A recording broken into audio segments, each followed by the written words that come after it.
certainly the Robotic Foundation. I hate to think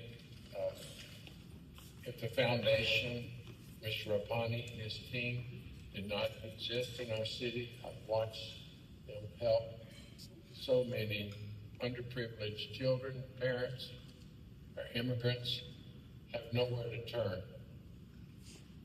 And he's inspiring what we can do, one, if we don't worry about who gets the credit for it.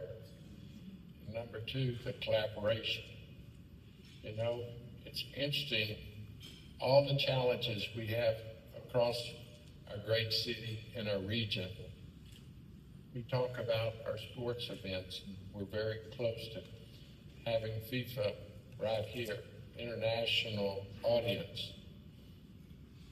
I work on quality of life issues on a regular basis. That's the reason I ran for mayor. Public safety, our streets, our drainage. But you know what touches each and every topic that I could bring up today? Sports, public service, certainly education. It all begins with our children. And I've raised two daughters with a lot of luck, successfully. But also now I watch 10, 12-year-old grandchildren. And I was in a meeting the other day discussing human trafficking and the grooming of our young people. And I was so alarmed, Dr. Rapani, when they said the average age victim of grooming our children is 8 years old. You know, I just mentioned I have 10 and 12-year-old grandsons. I wouldn't have let my daughters growing up have a phone at 12, the oldest, but all of his friends at school have phones. I was so alarmed, and I'm sure you share this concern. I called my daughter and said, do you regularly check out his text? Oh, yes. Oh, yes. So I have confidence in my daughter. And I realize how blessed everyone here today is. But there's so many, hundreds of thousands across Houston that are not as blessed. And there's going to be latchkey children. I know also, watching grandsons grow up, the common practice to keep our kids busy is to give them a laptop, computer games. So what an appropriate coming together to worry and express our collective interest in children's mental health. Because it's real. It exposes them to dangers. I chaired the Criminal Justice Office Committee in Austin for many years.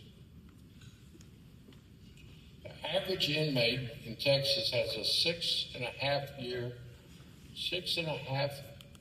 year grade attendance. So just think. I'll also tell you, we've identified, when I was chairing, out of 150,000 inmates, over 100 locations, 30,000 individuals locked up in prison, we identified that they had a mental health condition. But they didn't get the treatment and the counseling and service when they were young. Bipolar, schizophrenic, and they had an episode, having a bad day. They assaulted a neighbor or loved one. We're not giving mental health services, but law enforcement got involved. And then they assaulted the officer that showed up at the scene.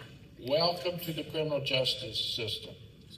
We're wasting millions of dollars at the back end of a problem, building additional prisons, when really it was a mental health condition. So I could go on and on about my passion. I could go on and thank Mr. Rapani, Chairman Rapani, for bringing us together. There's so many professionals in this room. But we can't make excuses any longer. It can't be the budget.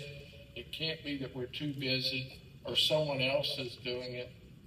We're in the largest med center in the world.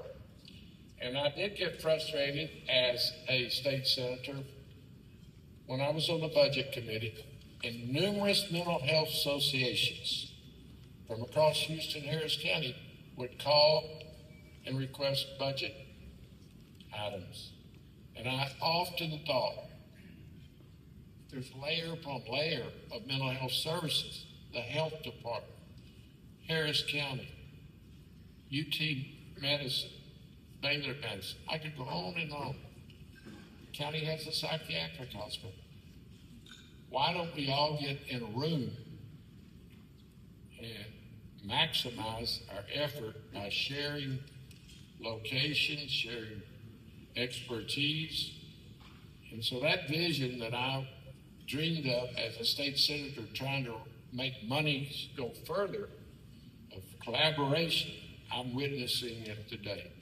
Thank you. I ran over here as quick as I could. I'm going to stay as long as I can because I'm really here to listen and let you know that the city of Houston is very focused on mental health and particularly our young people because they are our future leaders. Thank you.